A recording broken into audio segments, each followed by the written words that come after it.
दोस्तों नमस्कार। इस समय पूरे देश में अल नीनो को लेकर चर्चाएं गर्म हैं और इसका असर इसलिए क्योंकि अल नीनो के कारण मॉनसून की बारिश कम होती है और जब बारिश कम होती है तो सूखे के आसार होते हैं।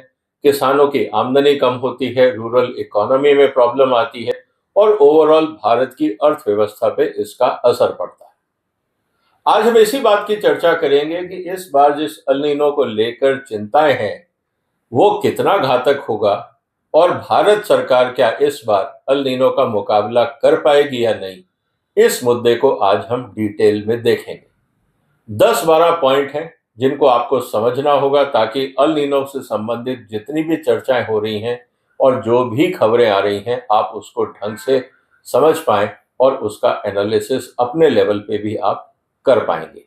तो दोस्तों, इस वीडियो को अंत तक देखिएगा। मैं सारे वो पॉइंट आपके सामने रखूंगा जिससे अल नीनो पे असर होगा और साथ ही भारत सरकार की तैयारी या भारत इस समय एज ए कंट्री कितना तैयार है इस अल नीनो से निपटने के लिए, इसकी आज हम चर्चा करेंगे। तो निवेदन है कि आप इस चैनल को सब्सक्राइब कर लीजिए और इस वीडियो को शेयर भी कर लीजिए। दोस्तों, इस समय जो हम बात कर रहे हैं अल नीनो को लेकर, पिछले सालों के मुकाबले इस बार अल नीनो का असर कितना होगा, इसको एक बड़े विस्तार रूप में हम देखने का प्रयास करते हैं। 2002 में अल नीनो आया था, 9 में था, 15 में था, 23 में था और 2026 की हम बात कर रहे हैं। अब स्थिति क्या है? अगर हम देखें 2002 में बहुत स्ट्रॉन्ग अल नीनो असर था, 9 में कम था, 15 में जब मोदी साहब सरकार में आए थे उसी समय अल नीनो का असर था, फिर 23 में था और फिर अब 26 में है। मॉनसून का डेविएशन 2002 में 19% था, अब ये उसके बाद अगर हम देखें तो 22, इस बार हम जो बात कर रहे हैं वो है करीब 10% की। इसका मतलब ये है कि क्या इस बार असर होगा? अगर हम देखें पिछली बार के मुकाबले तो मॉडरेट असर होने की संभावना है, बहुत सीरियस नहीं होगा। क्यों नहीं होगा उसको भी हम देखने का प्रयास करेंगे। रही बात इन्फ्लेशन की, निश्चित रूप से इन्फ्लेशन मतलब महंगाई बढ़ने की पूरी संभावनाएं हैं क्योंकि सप्लाई बहुत सारी चीजों की ऐसी होती है जैसे फ्रेश वेजिटेबल्स हैं, ऑयल सीड्स हैं, पल्सेस हैं, लाइव स्टॉक प्रोडक्ट्स हैं, क्योंकि अगर पशुओं के लिए चारा नहीं होगा तो समस्याएं बढ़ सकती हैं। तो इन सब बातों को हम इस बार देखेंगे। अब सबसे इंपॉर्टेंट बात क्या है जिनको हमें समझना चाहिए कि इस बार भारत के ऊपर अल नीनो का असर पहले सालों के मुकाबले उतना गंभीर नहीं होगा। मैं ऐसा क्यों कह रहा हूं, ये मेरा असेसमेंट है, आपका असेसमेंट अलग हो सकता है। मेरा ये मानना है कि इस बार अल नीनो का असर भारत पे बहुत ज्यादा नहीं होगा। कारण अगर आप देखें 1990, 2002, 2015, 2026 हमारा हर साल जो एग्रीकल्चर शेयर है जीडीपी में वो कम होता जा रहा है। इसका मतलब ये है कि अगर एग्रीकल्चर में प्रॉब्लम है ड्यू टू अल नीनो तो उसका जो असर है जीडीपी में वो करीब 16% के आसपास है। ऐसी स्थिति में अगर 10, 15, 20% भी एग्रीकल्चर में डैमेज होता है तो आप ये देख लीजिए ओवरऑल जहां पे 2090 में एग्रीकल्चर 30% था अब वो आधा रह गया है, तो उस हिसाब से उसका जो असर है वो भी आधा रह जाएगा। इसीलिए हमें बहुत ज्यादा जीडीपी पे इसका असर होता नहीं दिख रहा है। एक स्थिति तो ये क्लियर है। उसके अलावा जो इंपॉर्टेंट चीज जो है, जो सेक्टर है जिनको लेके हमको ध्यान देना है, मॉनसून के कारण जीडीपी में पहले बहुत असर होता था, लेकिन इस बार क्या है कि जो हमारी IT services, banking, telecom, manufacturing, logistics, digital economy, ये सारे जो क्षेत्र हैं ये नॉर्मल चलेंगे और इन सब का जो असर है वो नेगेटिव असर जो पहले पड़ता था एग्रीकल्चर का उसको ये कंपनसेट कर देंगे। तो ये एक जीडीपी में हमें उसका असर दिख रहा है। तो कहने का मतलब है इस बार कि रूरल इंडिया में असर होगा। ऐसा नहीं है कि किसानों पे असर नहीं होगा।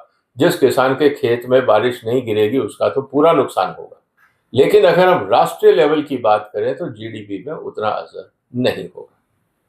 इसके अलावा एक और महत्वपूर्ण कारण है कि हमारे पास इस समय जो खाद्यान्न है उनके भंडार भरे हुए हैं और वो हमें निश्चित रूप से कुशन प्रदान करेंगे। अगर हम 87 की बात करें या पुराने बात करें तो हमारे पास शॉर्टेज होती थी, इसलिए महंगाइयां बहुत तेजी से बढ़ जाती थी। इस बार अगर हम देखें तो चावल, गेहूं, दालें, इनका हमने पहले ही सरकार ने बफर स्टॉक बना रखा है। दालों पे असर आ सकता है क्योंकि बहुत सारे दाल वाले क्षेत्र ऐसे हैं जहां पे बारिश होने की संभावनाएं कम है। प्रोडक्शन पे असर आएगा, लेकिन सरकार ने बफर बना रखा है जो काम आ सकता है। इसके अलावा जो इम्पोर्टेंट बात है, जो हमें समझनी होगी कि हमारे पास इस समय सरकार के पास जो गेहूं चावल है, जो बेसिक खाद्यान्न है, वो प्रचुर मात्रा में है। चीनी की जहां तक बात है, अंदाज ये है कि जितनी डिमांड है उस हिसाब से हमारे पास अभी स्टॉक्स हैं। और इसके अलावा जो दालें हैं उनमें प्रोडक्शन में कमी आ सकती है, लेकिन जो स्टॉक्स हमारे पास हैं वो सरकार के लिए हैंडी हो सकते हैं। वो दालें रिलीज की जा सकती हैं ताकि बाजार में महंगाई बहुत ना बढ़े। इसके अलावा अगर मान लीजिए मॉनसून सही नहीं है तो पहले क्या होता था कि 1980 के आसपास अगर हम देखें तो पहले भारत में पूरी तरह से जो खेती थी वो बारिश पे निर्भर थी। अब अगर हम देखें इरिगेशन सिस्टम, पहले वो 30% होता था, मतलब 70% जो थी वो रेनफेड एग्रीकल्चर थी। आज की तारीख में 50% से कम खेती है जो रेनफेड है। इसका मतलब ये है कि सिर्फ उन्हीं क्षेत्रों में ज्यादा असर होगा जहां पे सिंचाई के साधन नहीं है। अब सिंचाई के साधन किन किन राज्यों और जिलों में नहीं है, अभी मुझे लगता है कि सरकार को यह तैयारी करनी चाहिए कि वहां पे जो वाटर रिजर्वायर्स हैं वहां से और खेतों की कनेक्टिविटी के लिए जो भी पाइपलाइन बिछानी है, जो भी किसानों के लिए सुख सुविधाएं देनी है, जो भी उनको वहां पे चाहे वो सोलर पंप्स हो या जो भी देना हो, सरकार को तुरंत उस पर कार्रवाई करके उन चीजों को ध्यान में ले लेना चाहिए। इसके अलावा जो इम्पोर्टेंट क्षेत्र हैं जहाँ पे रेनफेड, जैसा मैंने आपको कहा, और ये खासकर जो है मध्य प्रदेश, राजस्थान, महाराष्ट्र के कुछ क्षेत्र जो पठारी क्षेत्र और रेगिस्तानी क्षेत्र, यहाँ पे हमें लगता है कि थोड़ी सी चिंता की बात है। जैसे कुछ हिस्सा कर्नाटक का, कुछ महाराष्ट्र का, आपके मध्य प्रदेश का, राजस्थान का कुछ हिस्सा, ये जो क्षेत्र हैं यहाँ पे ज्यादा असर होगा। जहां जहां पे पानी है, रिजर्वायर्स हैं, वहां पे अगर बिजली की सप्लाई मिलती रहती है तो किसानों को, अगर वाटर सप्लाई अवेलेबल है, चाहे वो कैनाल है या ट्यूबवेल है, उनको ज्यादा दिक्कत नहीं आएगी। जहां तक बात है वाटर स्टोरेज की, पहले से ज्यादा हमारे पास वाटर स्टोरेज है। अगर आप सरकार का आंकड़ा उठा के देखें तो जो वाटर सप्लाई है, जो हमारे रिजर्वायर्स में जो पानी है, वो पिछले साल से ज्यादा है। अगर हम इस समय का अनुमान लगाएं और 10 साल का अगर एवरेज निकालें तो 10 साल के एवरेज से भी ज्यादा है। और आपको याद होगा कि प्रधानमंत्री की एक योजना थी कि हम हर जिले में तालाब बनाएंगे। अगर वो तालाब सही ढंग से गांव वालों ने बनाए और पंचायतों ने उनका रखरखाव किया तो मुझे लगता है उनको दिक्कत नहीं आनी चाहिए। अगर वहां पे भी भ्रष्टाचार हुआ, गांव वालों ने उसका अगर ध्यान नहीं दिया, उन गांव का नुकसान होना निश्चित हो सकता है अगर बारिश नहीं हुई तो इसीलिए जो रिजर्वायर्स बनाए थे सरकार ने, मुझे लगता है पंचायतों को उस पर ध्यान देना चाहिए और अगर वो खराब है मरम्मत कर ले ताकि जितनी भी बारिश हो वो पानी इकट्ठा हो, वेस्ट ना जाए। अब इसके अलावा जो इम्पोर्टेंट चीज है जिसको लेकर अक्सर दिक्कत होती थी कि भुखमरी जैसे हालात हो जाते थे, एक चीज तो हमें माननी पड़ेगी कि जो पीएम किसान का जो डायरेक्ट बेनिफिट स्कीम है, इससे किसानों की अगर फसल खराब भी हो जाती है तो भुखमरी के आसार नहीं होंगे। उसका कारण एक तो फ्री राशन और दूसरा जो भी मुद्रा मिलती है उनको बैंक में, उससे इस समस्या को पाने के लिए उनको थोड़ा बहुत सपोर्ट तो मिल जाएगा। ये बात सही है कि जितना नॉर्मल खेती से आमदनी होती थी उतनी ना हो, लेकिन भुखमरी के आसार नहीं होंगे, ये बात भी क्लियर हो रही है। इसीलिए जो किसानों की इनकम है, जो पहले इनफॉर्मल बोरिंग हुआ करती थी, वो घटेगी। सरकार का सपोर्ट सिस्टम आज पहले से बेहतर है और इसके अलावा चाहे फर्टिलाइजर हो, वेलफेयर स्कीम्स हो, इमरजेंसी असिस्टेंस हो, अब सरकार सब कुछ बैंकों के माध्यम से डायरेक्ट किसानों तक पहुंचा रही है। इससे किसानों को बहुत बड़ा रिलीफ हो सकता है। तो इस बार ये फायदा हमें मिलेगा और इसका एक इम्पैक्ट क्या आएगा कि जो बहुत तेजी से रूरल कंजम्पशन घटा करती थी और बिल्कुल वहां पे आर्थिक स्थिति कमजोर हो जाती थी, सरकार के बेनिफिट ट्रांसफर से उतनी ज्यादा गंभीरता शायद नहीं हो, हम इस बार पहले से ज्यादा तैयार हैं।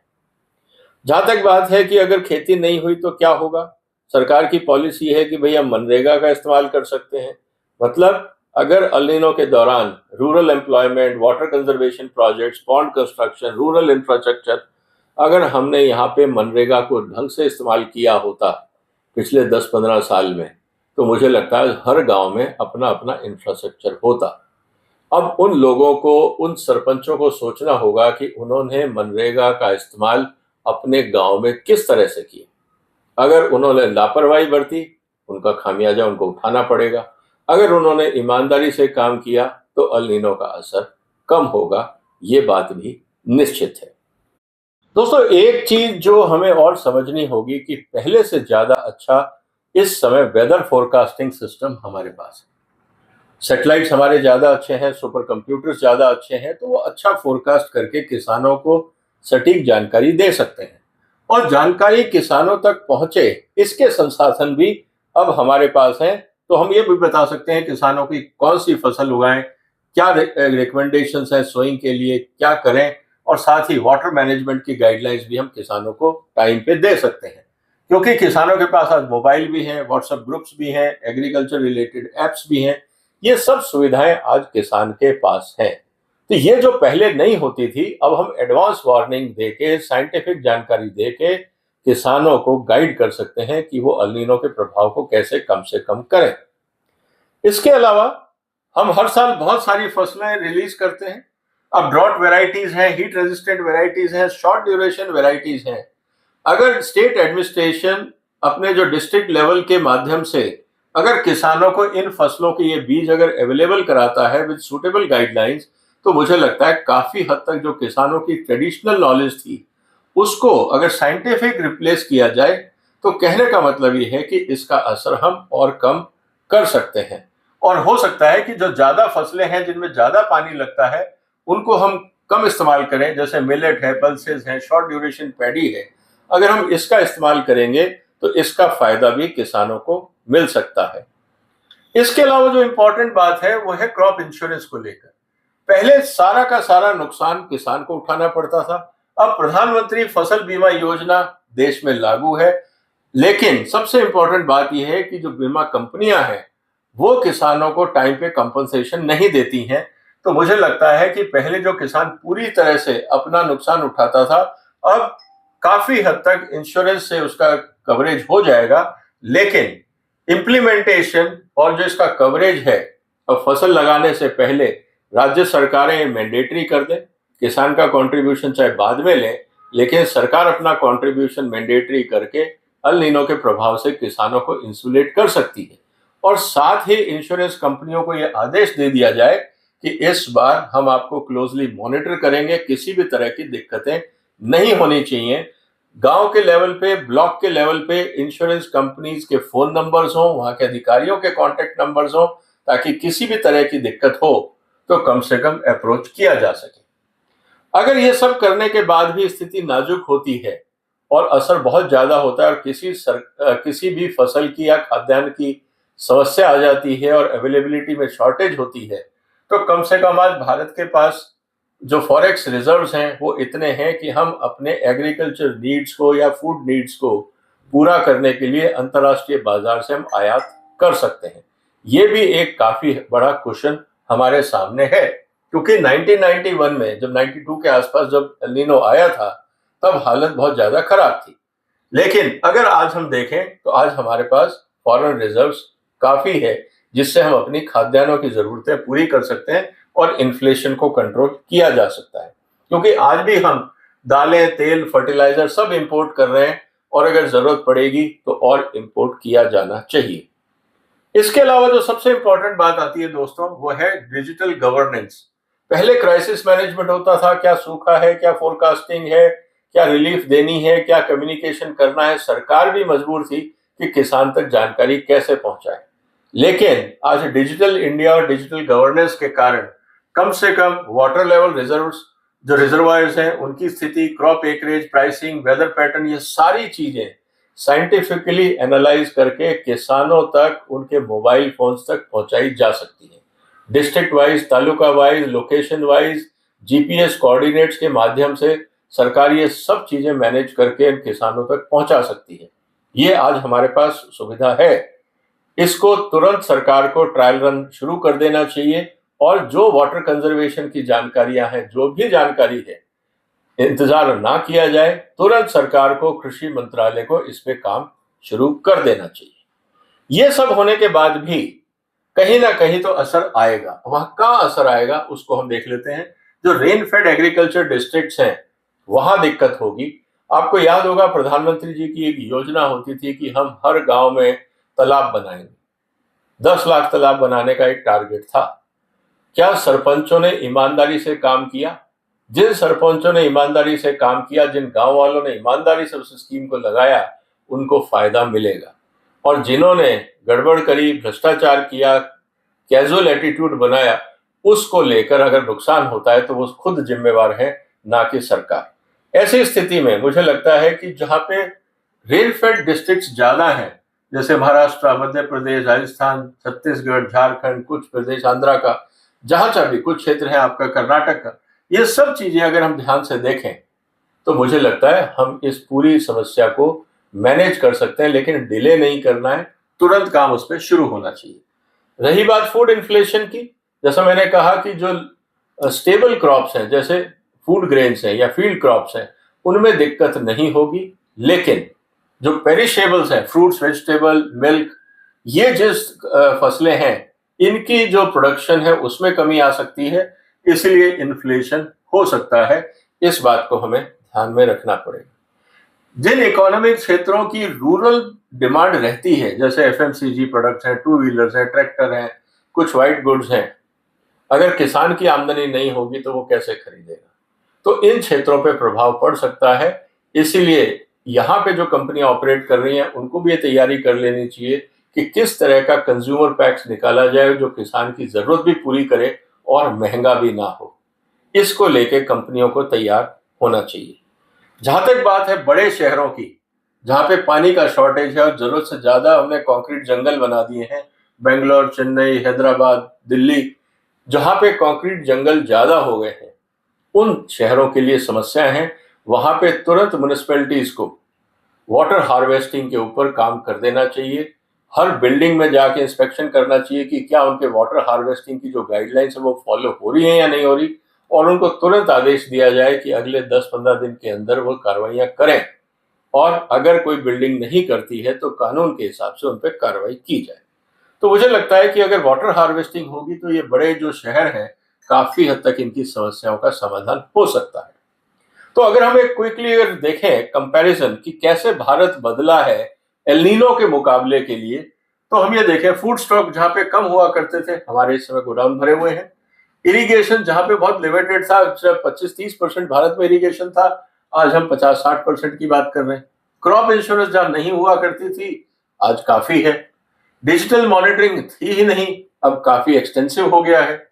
जब डेटा जो हमारा डायरेक्ट बेनिफिट ट्रांसफर किसानों के अकाउंट्स में जाता था, जो पहले नहीं था, अब पूरी तरह से स्ट्रांग है, करप्शन फ्री होता जा रहा है। मनरेगा पहले ऑप्शन नहीं था, अब है, तो इमरजेंसी में लोगों को रोजगार दिया जा सकता है। फॉरेक्स रिजर्व्स कमजोर था, अब हमारे पास इतना है कि भारत की जरूरतों के लिए जितना भी हमें अंतर्राष्ट्रीय बाजार से खरीदना होगा हम खरीद सकते हैं। और इकोनॉमिक डिपेंडेंसी जो एग्रीकल्चर में बहुत ज्यादा थी, अब वो काफी कम हो गई है। इसीलिए अगर एग्रीकल्चर में नुकसान होता है तो इकोनॉमिक क्राइसिस नहीं होगा, हम उसको रूरल इनकम या फूड शॉर्टेज के मामले में कुछ एक क्षेत्रों में कह सकते हैं, लेकिन वो इकोनॉमिक क्राइसिस नहीं है। तो पहले क्या होता था, एल नीनो के समय में बारिश नहीं होती थी, क्रॉप फेलियर होती थी, फूड शॉर्टेज होता था और पूरे देश में इकोनॉमिक क्राइसिस होता था। अब क्या होगा, बारिश नहीं होगी, जो पैदावार है वो कम होगी, ओनली रेनफेड एरिया की हम बात कर रहे हैं। फूड इन्फ्लेशन होगा, शॉर्टेज नहीं होगा, और जो रूरल ग्रोथ है वो रुकेगी, इकोनॉमिक क्राइसिस नहीं होगा। ये जो फर्क आया है, अब हम ये कह सकते हैं कि नेशनल इकोनॉमिक क्राइसिस नहीं है El Nino, basically rural income and inflation management challenge है एल नीनो। इसीलिए सरकार को उस नजरिए से अब इसको देखना चाहिए। तो दोस्तों अब आपको ये बात मेरे हिसाब से जो मैंने एनालिसिस किया वो क्लियर हो गया होगा कि अल नीनो का असर तो होगा लेकिन उतना घातक नहीं होगा जितने अगर पुराने एक्सपीरियंसेस हैं, अगर हम उनकी बात करें। इस समय सिचुएशन मैनेजेबल है, लेकिन हम ये नहीं कह सकते कि अगर लापरवाह हो गए तो कुछ नहीं होगा, नुकसान होगा, लेकिन नुकसान मिनिमाइज कैसे हो इसकी तैयारी अभी से शुरू कर देनी चाहिए। और जो दर्शक रेन फेड डिस्ट्रिक्ट से हैं, मुझे लगता है कि सरकार को जगाने का काम आपको कर देना चाहिए। जो वहां पे नागरिक हैं, किसान हैं, वो अभी से ही अपने क्षेत्र के जो एडमिनिस्ट्रेशन है, चाहे डिस्ट्रिक्ट एडमिनिस्ट्रेशन है, पंचायत है, एमएलएज हैं, एमपीज हैं, उनको आप अभी से मैसेज डालना शुरू कर दीजिए कि अल नीनो की स्थिति में हमारे जिले के लिए, हमारी तालुका के लिए आपके क्या प्लान है, वाटर हार्वेस्टिंग का क्या प्लान है, बाकी क्या प्लान है, जरा साझा करिए। आप अगर दबाव डालेंगे तो सरकार जागेगी, समस्याएं जो भी होंगी टाइम पे एड्रेस कर ली जाएंगी और अल नीनो का असर हम मिनिमाइज कर पाएंगे। उम्मीद है दोस्तों आपको मेरा ये एनालिसिस पसंद आया होगा। आपके जो भी विचार हो कि इस बार अल नीनो का असर कितना होगा, आप अपने विचार कमेंट बॉक्स में लिख सकते हैं। और मेरा ये कहना है कि बहुत ज्यादा घबराने की बात नहीं है, चुनौतियां हैं लेकिन मैनेजेबल। आप इस वीडियो को शेयर करिए, इस चैनल को सपोर्ट करिए। फिर मुलाकात होगी एक और महत्वपूर्ण मुद्दे के साथ। तब तक अपना ध्यान रखिएगा। फिलहाल वंदे मातरम।